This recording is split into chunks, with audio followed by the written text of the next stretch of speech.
L'énigme d'Amy Lynn Bradley, la disparue des Caraïbes. Imaginez partir en croisière de rêve avec votre famille, le soleil, la mer turquoise, l'insouciance totale, puis disparaître sans laisser la moindre trace. Aucun corps, aucun témoin fiable, aucune explication. Pendant presque 30 ans, une famille cherche désespérément des réponses. Cette histoire va vous glacer le sang. Mars 1998. Le Rhapsody of the Seas fend les eaux cristallines des Caraïbes. À bord, la famille Bradley célèbre une victoire. Ron Bradley, cadre dans une compagnie d'assurance, a remporté cette croisière pour toute sa famille. Eva, son épouse, rayonne de bonheur. Leurs 2 enfants, Brad et Amy, profitent de ces vacances bien méritées. Amy Lynn Bradley vient tout juste d'obtenir son diplôme universitaire. 23 ans, un avenir brillant devant elle. Diplômée en éducation physique de l'université de Longwood, une ancienne basketteuse universitaire avec une bourse complète, une excellente nageuse, même maître nageuse certifiée. Pourtant, elle avait une peur inexplicable de l'océan. Cette immensité bleue la terrorisait. Elle avait d'abord refusé de participer à cette croisière familiale, mais son frère Brad rentrait tout juste de l'université. L'occasion était trop belle pour se réunir tous les 4.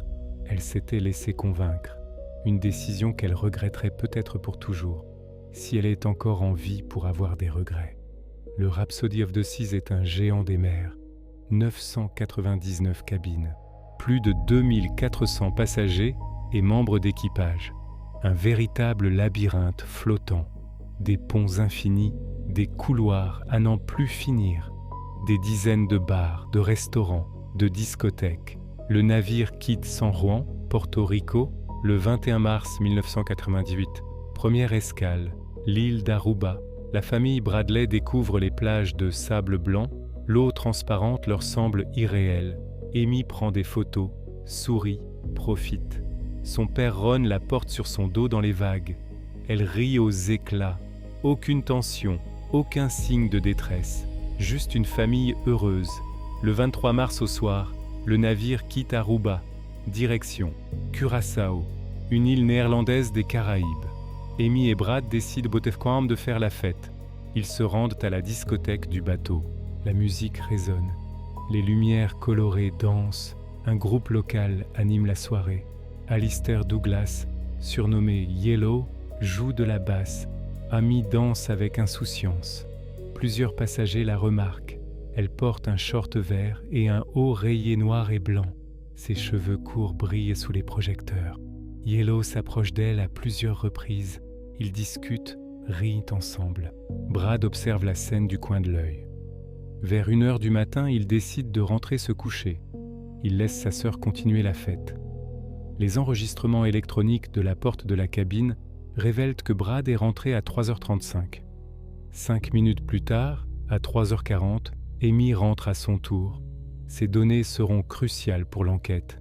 5h30 du matin, le 24 mars 1998. Ron Bradley se réveille dans la cabine familiale. Il sort sur le balcon pour admirer le lever du soleil. Amy est là, endormie sur une chaise longue. Elle porte un t-shirt et un short. Ses cigarettes et son briquet sont posés à côté d'elle. Ron la regarde avec tendresse puis retourne se coucher. Une demi-heure plus tard, à 6h, il se réveille à nouveau. Amy n'est plus là. Le balcon est vide. Ron pense qu'elle est allée aux toilettes ou se promener. Mais les minutes passent. 10 minutes, 15 minutes, 30 minutes. Amy ne revient pas. Ron commence à s'inquiéter. Il réveille Eva et Brad. « Vous avez vu Amy ?» Personne ne l'a vue. Dans la cabine, il découvre que ses papiers d'identité sont là. Son polo préféré est là. Ses chaussures sont là. Seules ses cigarettes et son briquet ont disparu. Amy ne serait jamais partie plus de 15 minutes sans laisser un mot. C'est une règle familiale qu'elle a toujours respectée. La panique s'installe. 7h35 du matin, Ron Bradley alerte la sécurité du navire. Sa fille a disparu. La réaction de l'équipage est déconcertante. Le chef de bord refuse de donner l'alerte immédiate. Elle va réapparaître, ne vous inquiétez pas. C'est trop tôt pour utiliser le système de sonorisation. Les Bradley supplient qu'on empêche les passagers de débarquer. Le navire accoste justement à Curaçao ce matin-là. Si Amy est retenue quelque part sur le bateau, elle pourrait être emmenée sur l'île. Leurs demandes sont ignorées. À 7h50, une annonce est enfin diffusée. Amy Bradley est priée de se présenter au bureau du commissaire de bord. Mais il est déjà trop tard. Des centaines de passagers ont déjà quitté le navire. La majorité de l'équipage est descendue à terre. Si quelqu'un a enlevé Amy, il a eu tout le temps nécessaire pour disparaître. Les heures suivantes sont un cauchemar. La famille Bradley fouille désespérément le navire. Les couloirs, les ponts, la salle des machines. Rien. L'équipage prétend avoir fouillé tout le bateau. Plus tard, le FBI révélera que c'était un mensonge. Seules les zones communes et les toilettes ont été inspectées. Pas les cabines des passagers, pas les quartiers de l'équipage, pas les zones de stockage. Une fouille incomplète qui pourrait avoir coûté la vie d'Amy. Les gardes-côtes néerlandais lancent des recherches en mer. 3 hélicoptères survolent l'océan. Un avion radar scrute les vagues. Des bateaux sillonnent les eaux autour de Curaçao. Pendant 4 jours, ils cherchent un corps. Car la théorie officielle est simple. Amy est tombée par-dessus bord. Accident ou suicide. Mais cette théorie ne tient pas la route. Amy était une nageuse experte, maître nageuse professionnelle. Le balcon avait une rambarde haute. Impossible de tomber accidentellement. Et pour le suicide, aucun signe de dépression, aucun mot d'adieu, aucune raison apparente. La veille encore, elle riait sur le dos de son père dans les vagues d'Aruba. Les enquêteurs eux-mêmes admettront plus tard aucune preuve qu'Amy soit tombée à l'eau, qu'elle ait été poussée ou qu'elle se soit suicidée. Les jours passent. Le Rhapsody of the Seas continue sa route. Saint-Martin, Saint-Thomas. Retour à San Juan le 28 mars. La famille Bradley est dévastée. Ils ont fouillé toute l'île de Curaçao, placardé des affiches partout, interrogé des centaines de personnes. Rien. Amy a disparu comme si elle n'avait jamais existé. Mais une information cruciale émerge rapidement. Un témoin affirme avoir vu Amy dans l'ascenseur à 6h du matin, avec Alistair Yellow Douglas, le bassiste. Le même musicien avec qui elle avait dansé toute la nuit. Quelques minutes plus tard, le témoin aurait vu Yellow marcher seul. Amy n'était plus avec lui. Que s'est-il passé pendant ces quelques minutes ? Yellow devient immédiatement suspect. Le FBI l'interroge. Il passe un test au polygraphe. Selon Royal Caribbean, il le réussit. Yellow affirme n'avoir pas revu Amy après 1h du matin. Pourtant, un autre témoin raconte une histoire différente. Il jure avoir vu Yellow avec Amy vers 6h. La jeune femme tenait des cigarettes et un briquet dans la main. Exactement ce qui manquait dans la cabine. Yellow a-t-il menti ? Le témoin s'est-il trompé de personne ? Après son interrogatoire, Yellow sort en souriant, pouce levé vers ses camarades du groupe. « Tout va bien les gars ». Brad Bradley, le frère d'Amy, se souvient de ce moment avec amertume. « Je savais ce qui se passait. Je savais qu'il avait été avec Amy. Mais sans preuve, impossible d'arrêter qui que ce soit. » Un autre détail troublant fait surface. Pendant la croisière, des photos officielles ont été prises de tous les passagers. Des photos souvenirs que les gens peuvent acheter.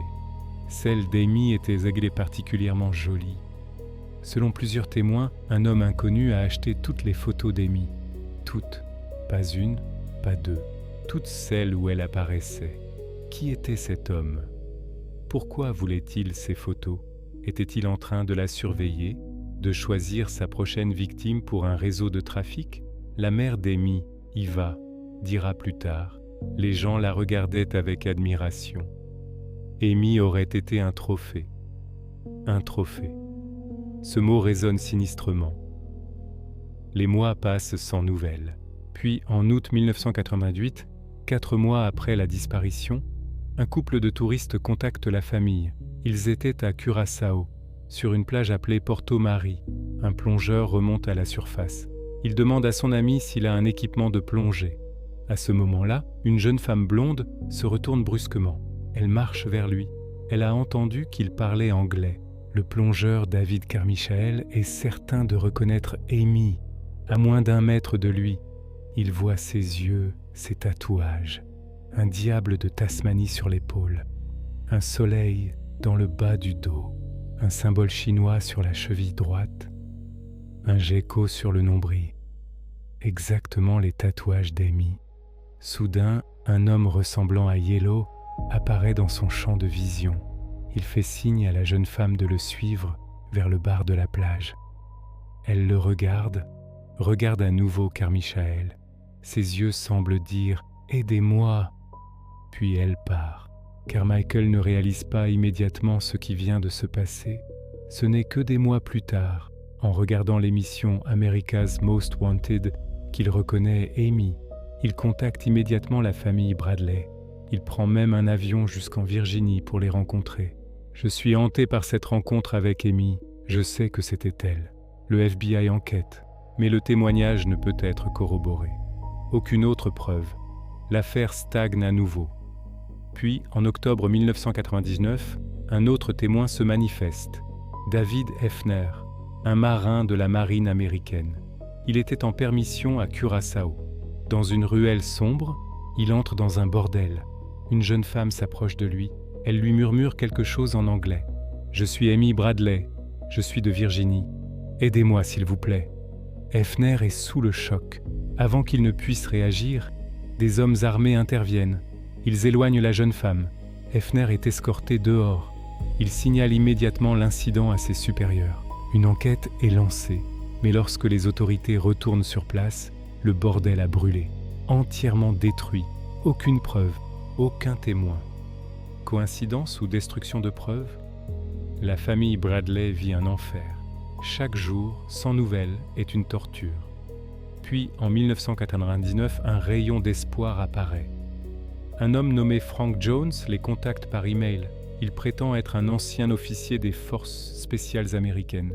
Il dit avoir une équipe d'anciens Rangers et Navy Seals. Son équipe aurait localisé Amy, en Colombie, retenue dans un complexe résidentiel entouré de barbelés, gardé par des hommes lourdement armés. Jones donne des détails précis. Il décrit les tatouages d'Amy avec exactitude. Il chante même la berceuse que sa mère lui chantait enfant. Comment pourrait-il savoir tout ça s'il n'avait pas vraiment vu Amy? La famille Bradley, désespérée, veut y croire. Jones demande de l'argent pour financer l'opération de sauvetage. Beaucoup d'argent. Les Bradley paient encore et encore. Plus de 24 000 $ de leurs économies personnelles. Plus de 180 000 $ collectés auprès d'organisations caritatives. Jones leur envoie des rapports réguliers. Amy a été repérée ici. Amy a été déplacée là-bas. Il envoie même une photo floue. Une femme de dos, portant un grand chapeau de soleil. Elle marche avec un homme au bras couvert de tatouages. C'est Amy et son ravisseur, affirme Jones. Puis, le jour de l'opération de sauvetage arrive, Jones dit que son équipe s'est fait tirer dessus, qu'ils ont dû avorter la mission, qu'il a besoin d'encore plus d'argent. Finalement, la vérité éclate. Frank Jones est un escroc. Il n'y a jamais eu d'équipe. Il n'y a jamais eu de mission de sauvetage. Il n'y a jamais eu d'Amy en Colombie. Frank Jones est arrêté et condamné. Mais le mal est fait. Plus de 200 000 $ perdus. Et surtout des mois de faux espoirs qui ont brisé un peu plus la famille Bradley. L'année 2005 marque un tournant terrifiant dans l'affaire. La famille Bradley reçoit un email anonyme. Des photos sont attachées au message. Des photos provenant d'un site d'escorte. Une jeune femme y apparaît, vêtue de manière provocante, maquillée outrageusement, l'air absent, désemparé. Elle travaille sous le nom de Jas. Le cœur d'Eva Bradley s'arrête en voyant les photos. Cette femme ressemble terriblement à Amy. Les traits du visage, la forme du corps et surtout les tatouages. On peut distinguer ce qui pourrait être le tatouage d'Amy sur l'épaule. Les photos sont envoyées au FBI.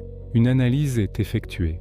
Un agent du FBI finira par déclarer que la femme sur les photos pourrait effectivement être Amy Bradley.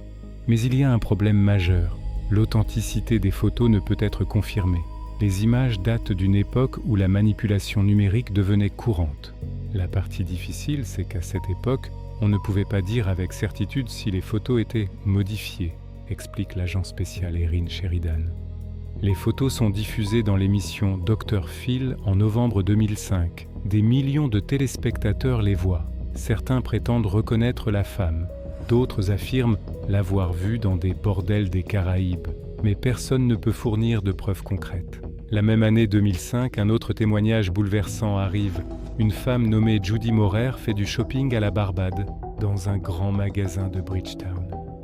Elle voit une jeune femme entrer dans les toilettes. 4 hommes l'accompagnent. Quelque chose cloche dans cette scène. Judy entend les hommes discuter d'un deal illégal. Intriguée et inquiète, elle entre dans les toilettes. Elle parle à la jeune femme. « Comment vous appelez-vous » La femme hésite, regarde vers la porte, puis murmure « Amy, je m'appelle Amy ». Elle dit aussi venir de Virginie.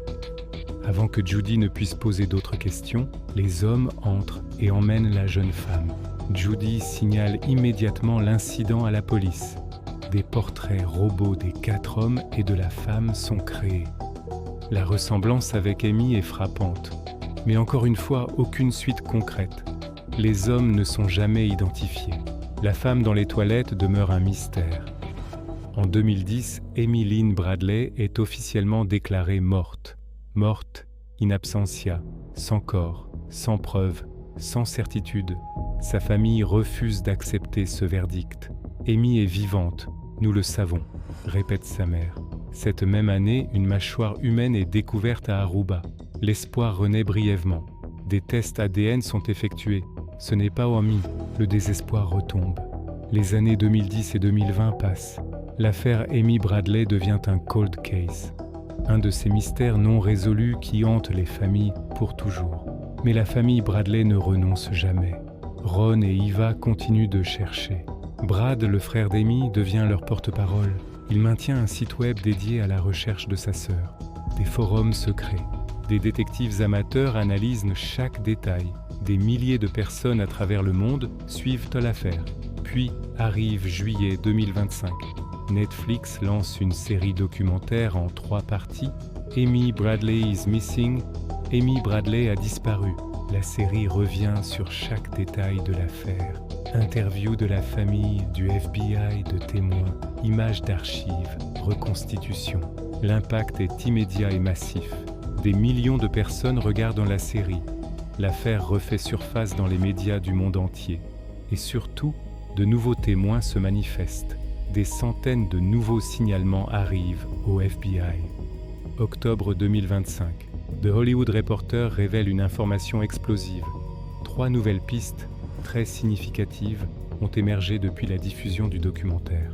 Première révélation, une serveuse de bar du Rhapsody of the Sea s'est manifestée. Elle travaillait sur le navire la nuit de la disparition d'Amy. Elle raconte qu'elle a entendu quelqu'un crier « Señorita kidnappée! Señorita kidnappée !» Cette personne ne parlait pas bien anglais. Un barman l'aurait rapidement emmenée à l'arrière du restaurant pour la faire taire. Ce témoignage est crucial. Si ces cris ont été entendus avant que la disparition ne soit connue publiquement, cela prouve qu'un enlèvement a eu lieu. Mais le moment exact de ces cris reste flou. Les enquêteurs doivent maintenant déterminer la chronologie précise. Deuxième révélation troublante. Le site web dédié à Amy Bradley est surveillé professionnellement depuis des années. L'idée est qu'Amy elle-même pourrait l'utiliser pour se sentir connectée à sa famille, ou que ses ravisseurs pourraient le consulter pour suivre l'enquête. Depuis des années, on observe des connexions suspectes, notamment depuis la région de Curaçao. Ces connexions augmentent pendant les vacances américaines et les dates importantes pour la famille Bradley. Noël, Thanksgiving, l'anniversaire d'Amy, comme si quelqu'un suivait la famille de loin. En octobre 2025, une nouvelle connexion hautement suspecte est détectée. Grâce à la géolocalisation, les enquêteurs tracent l'adresse IP. Elle provient d'un appareil sur un bateau, au large de la Barbade, à l'extrémité ouest de l'île. Beaucoup de trafic de drogue se passe sur l'eau, explique une source proche de l'enquête. C'est évidemment très suspect. Le FBI enquête activement sur cette piste. Troisième révélation, la plus troublante de toutes. Il y aurait de nouvelles preuves suggérant qu'Amy Bradley pourrait avoir un enfant. Si cette information est vraie, cela signifie une chose. Amy Bradley n'est pas morte en mer. Elle a survécu. Elle a vécu. Peut-être captive, peut-être forcée, mais vivante. Cependant, Brad Bradley, le frère d'Amy, a rapidement tempéré ces informations.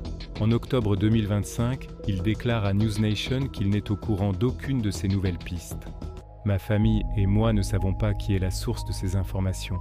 Je voudrais pouvoir confirmer toutes ces affirmations, mais je ne peux pas. » Il confirme néanmoins que le détail concernant le site web est exact, mais concernant l'enfant potentiel, pure spéculation selon lui. En juillet 2025, une autre nouvelle fait le tour du monde. Ethan Klein, animateur du podcast H3, offre une récompense d'$1 million. $1 million pour toute information menant au retour sain et sauf d'Amy Bradley. C'est de loin la plus grosse récompense jamais offerte dans cette affaire. Le FBI offre $25 000. La famille Bradley offre $250 000 pour son retour. $50 000 pour des informations sur sa localisation. Mais $1 million, c'est sans précédent. L'attention médiatique explose à nouveau. Décembre 2025, un détective privé nommé Jim Carrey refait parler de lui. Il travaille sur l'affaire Amy Bradley depuis des années. En 2025, il a retrouvé un policier de Curaçao, un homme qui prétendait avoir vu Amy des années après sa disparition. À l'époque, cet homme avait contacté la famille Bradley. Il demandait $50 000 pour partager ce qu'il savait. La famille avait accepté. Ils avaient même travaillé avec Interpol pour transporter un chèque de banque. Mais le policier avait refusé le chèque. Il voulait du liquide. Impossible de prendre l'avion avec $50 000 en espèces.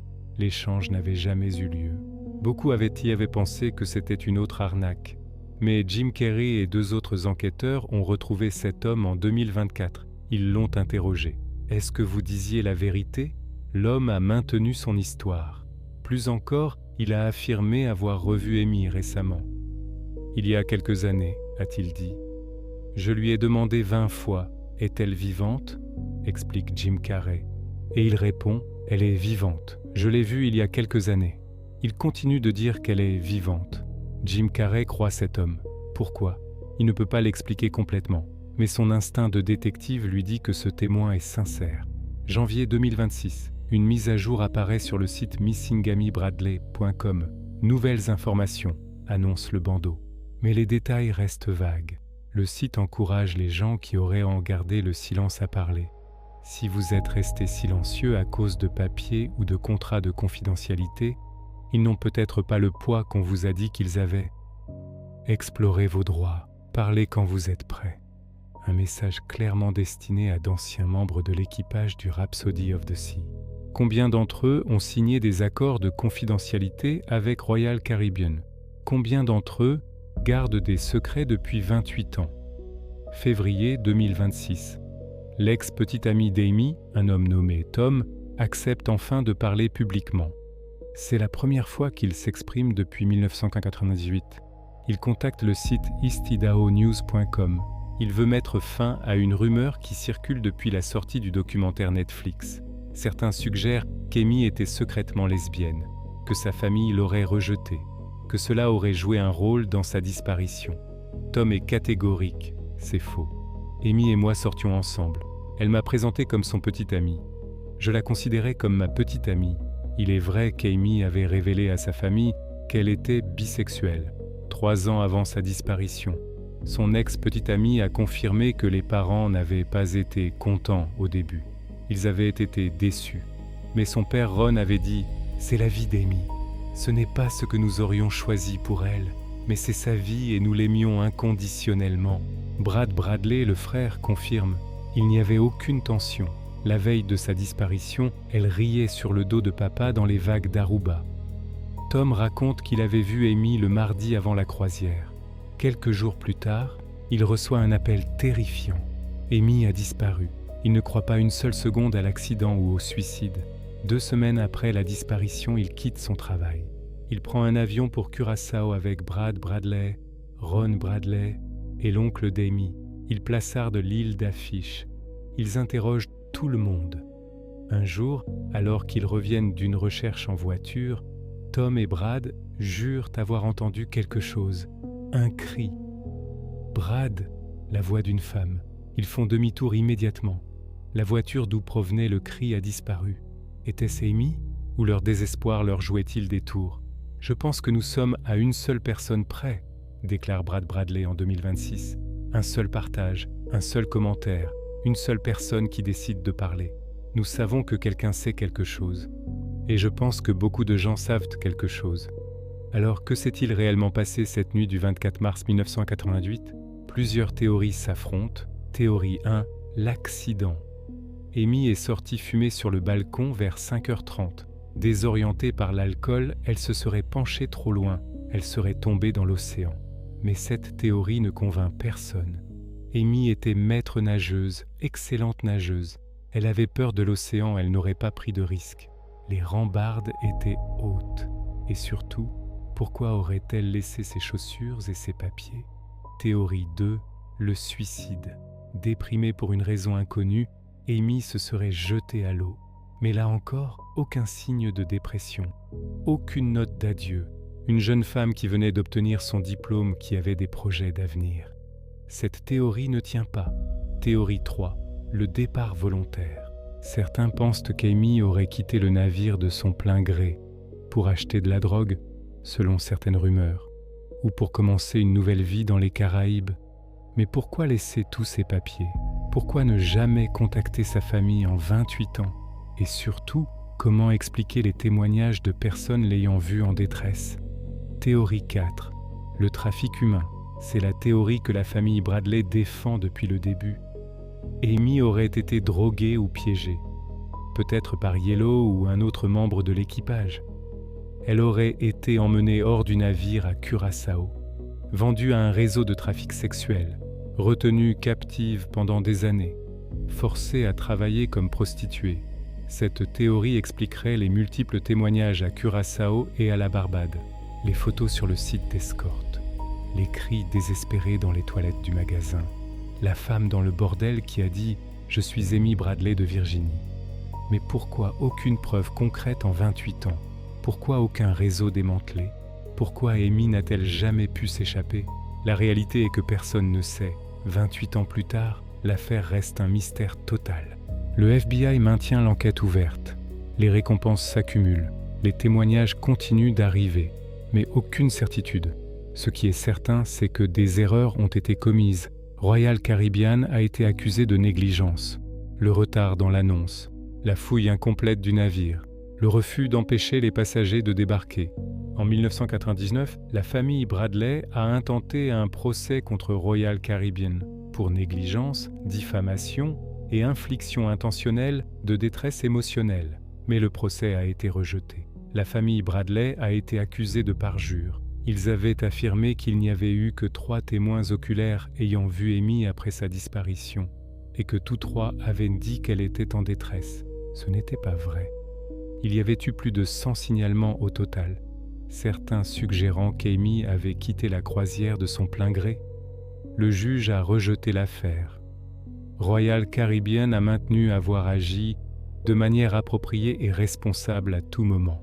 La compagnie affirme n'avoir jamais été informée par les forces de l'ordre de preuve, suggérant un acte criminel. Aujourd'hui, en 2026, Ron et Eva Bradley sont âgés. Leur fille a disparu il y a 28 ans. Amy aurait 51 ans maintenant. Si elle est vivante quelque part, à quoi ressemble-t-elle ? Le FBI a créé des portraits vieillissants, des images montrant à quoi Amy pourrait ressembler aujourd'hui. Ces images circulent encore sur Internet, sur le site amybradleysmissing.com. Sur les réseaux sociaux, des millions de personnes les voient. Peut-être que quelqu'un, quelque part, reconnaîtra cette femme. Brad Bradley continue de se battre pour sa sœur. Nous vivons chaque jour comme si elle était là-bas, attendant qu'on vienne la sauver. Nous maintenons un niveau d'espoir que les gens ne peuvent pas comprendre. Les gens nous demandent comment nous faisons. Comment pouvons-nous encore espérer après 28 ans ? Mais nous ne pouvons pas abandonner. Nous ne l'abandonnerons jamais. Tom, l'ex-petit ami, partage ce sentiment. Je n'ai jamais cru qu'elle était tombée par-dessus bord. Je ne le croirai jamais. Alors, Amy Lynn Bradley est-elle encore vivante ? Le policier de Curaçao dit que oui, elle est vivante. Je l'ai vue il y a quelques années. Les connexions mystérieuses au site web suggèrent que quelqu'un suit l'affaire. Les nouvelles pistes de 2025 et 2026 relancent l'espoir. Mais après 28 ans, comment survivre à un tel enfer ? Comment garder sa santé mentale? Comment ne pas perdre tout espoir? Si Amy est retenue captive depuis 1998, elle a vécu plus de la moitié de sa vie en captivité. C'est presque inconcevable. Et pourtant, des cas similaires existent. Jaycee Dugard, enlevée à 11 ans, retrouvée 18 ans plus tard. Elizabeth Smart, retrouvée 9 mois après son enlèvement. Natasha Kampusch, captive pendant 8 ans. Ces femmes ont survécu. Amy pourrait-elle avoir survécu aussi? L'affaire Amy Lynn Bradley nous confronte à nos pires cauchemars. Disparaître en vacances, entouré de sa famille. Ne laisser aucune trace. Laisser derrière soi des proches qui ne sauront jamais la vérité. Des parents qui passeront le reste de leur vie à chercher, à espérer, à souffrir. Quelque part dans le monde, quelqu'un sait ce qui est arrivé à Amy Bradley. Quelqu'un qui était sur ce bateau en 1998. Quelqu'un qui a vu quelque chose, qui a entendu quelque chose, qui a participé ou qui a gardé le silence. Pendant 28 ans, cette personne a vécu avec ce secret. Peut-être que cette personne lira ce texte. Peut-être qu'elle se décidera enfin à parler. Les accords de confidentialité ne protègent pas les crimes. Le temps écoulé ne diminue pas la responsabilité morale. Une famille attend. Un frère attend. Peut-être qu'Amy elle-même attend. Attend qu'on vienne la sauver. Attend qu'on lui dise « c'est fini, tu peux rentrer à la maison ». Si vous avez la moindre information sur Amy Lynn Bradley, contactez le FBI. Contactez le site amybradleyismissing.com. Partagez sa photo. Partagez son histoire. Car peut-être que le prochain partage sera celui qui changera tout. Peut-être que la prochaine personne qui verra sa photo sera celle qui la reconnaîtra. Dans une rue, dans un magasin, dans un port, après 28 ans, l'espoir persiste, fragile, têtu, indestructible. L'espoir qu'un jour, Amy Lynn Bradley rentrera chez elle. Cette histoire n'a pas de fin, pas encore. Mais elle nous rappelle quelque chose de fondamental. Il ne faut jamais abandonner. Les familles de disparus vivent dans un purgatoire sans fin. Ni deuil, ni retrouvailles, juste l'attente. L'attente insupportable. Et nous, spectateurs de ces tragédies, nous pouvons faire une chose, nous souvenir, partager, garder vivante la mémoire de ces disparus. Car tant qu'on parle d'eux, tant qu'on cherche, il y a de l'espoir. Votre voix peut faire la différence. Si cette histoire vous a touché, ne la gardez pas pour vous. Partagez-la autour de vous. Abonnez-vous à cette chaîne pour découvrir d'autres affaires non résolues, d'autres mystères qui méritent qu'on s'en souvienne. Activez la cloche pour ne manquer aucune nouvelle histoire. Car ensemble, en restant informés, en partageant, en refusant d'oublier, nous pouvons peut-être changer le destin d'une personne disparue. Amy Lynn Bradley compte sur nous, sur vous, ne l'oubliez pas.